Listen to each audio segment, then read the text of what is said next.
So he's talking about the things that can pop into your mind, and not to dismiss those. It is really important, because what this is called is mind flashing. And so what happens is, the closer you kind of get, the more you start to look at the sequence, and the more you start to look at, okay, here's all these things, I think they're all related, and then sometimes it'll just shift into your mind. Now, usually, I haven't seen where the mind flashing happens, and what mind flashing to me is then we have this flash of insight or memory recall. It tends to happen when you get closer to the primary event. So if you can identify, let's say you're using the drill down method, again, we'll use the jam incident, right? Your boss is yelling at you. Let's say on your list you got your boyfriend's yelling at you, your mom's yelling at you, your boss is yelling at you, your coworker yells at you, and you're like, everybody yells at me. Why is it?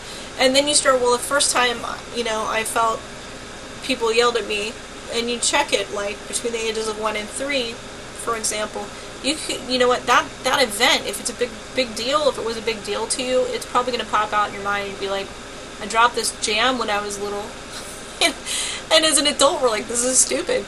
But as a kid, again, like I said, it was a big traumatic event, or it could be something big enough that you just know right out of the gate, this was a huge traumatic experience for me. I got locked out of a preschool, and everybody left and went home. This is true. Everybody left and went home, and my mom came, and the whole place was locked up, and it was me out in the play yard. This is like an in-your-face stuff, right? These are the easy ones. You're like, this is definitely a big deal, but I need to clear this. So those are the kinds of things you want to do that. Use the heart restoration process. Those are easy ones, right? You don't need mind flashing for that. But the stuff that's obscure, this is stuff we're focused on. The IM method's really kind of more about really knowing how to kind of clear in bulk, and also how to phrase things properly, and also how to really kind of dig in and identify these hard to find things. This is really going to be useful for coaches people are just really struggling with stuff that's not so in your face. It's not so they know for sure. They got hit here, or they got a car accident there. I mean, these are things they want to just use hard coherence on. But the stuff that we're talking about is really more about troubleshooting and diagnosing the stuff that's hard to figure out. So that's where mind flashing comes in. Bam! The closer you get, the boss is yelling at me. Where did I first get yelled at? Muscle testing. This first showed up for me when I was 5. Whatever. Who is it related to? Okay, so this issue is related to my mom. Yes. My dad. No. You get, okay, it's my mom. Sometimes it's more than just one. Mom and my dad. So sometimes it can be both. In some cases, you may need to do a heart restoration process for, forgiving both your parents in this case, and you're going to want to put in, I forgive my mom for yelling at me, or I forgive my father for yelling at me. My parents forgive me for yelling at them. I am, people always yell at me.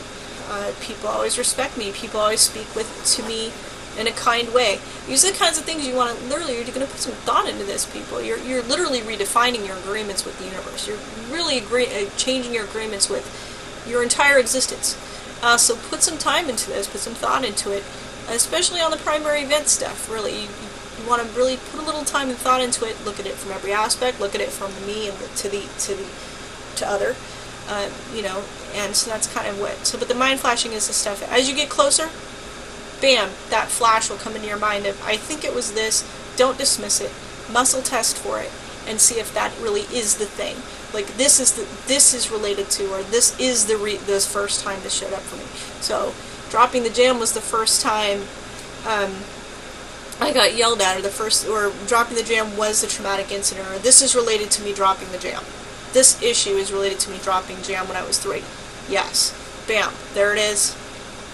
Then use your heart restoration process and get it gone. You're going to feel lighter as you clear this stuff out, and the more you work through it, even if it is just the flags, like I said, the paper clips that are surrounding that charged event, as you shift those out, even if you don't quite nail the primary event, you're going to feel lighter and better. And sometimes when you sleep, sometimes it can actually shift. So sometimes if you are still having issues moving it out, sometimes when we get a nice good sleep in overnight, test it again in the morning and see if it's gone. We'll talk about that in muscle testing. So The primary event, if you don't know it outright, it'll often show itself via mind flashing once the individual gets close enough to the data location to that primary event.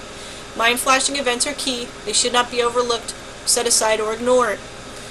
Always use a heart restoration on these triggers, along with that right-left mapping statements, that the polarity statements. So that's basically a lot of mind flashing.